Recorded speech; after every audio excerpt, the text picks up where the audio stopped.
যেখানে মানুষকে একজন মানুষ নিরাপদ থাকে কবরে, সেখানে দেখছি কবর থেকে তাকে উঠে পুড়ে ফেলানো হয়েছে। এই হচ্ছে আমাদের আরেকটা জিনিস।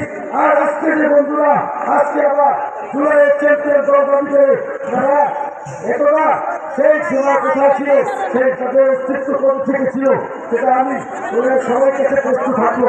কিন্তু বন্ধুগণ, আমরা চাই ব্যবস্থাগত পরিবর্তন না হলে এই বাংলাদেশ আমাদের বাংলাদেশ হবে না।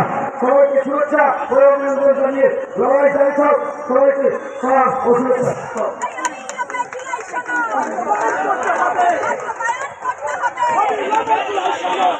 বন্ধুগণ, লড়াই কি শেষ হয়েছে? লড়াই কি চলবে আরো? তাহলে গলা খুলে স্লোগান দিতে হবে। দল গড়েছে জনগণ, গণসংহতি আন্দোলন, লড়াই লড়াই লড়াই চাই, লড়াই করে জিততে চাই। বন্ধুগণ, লড়াই দীর্ঘ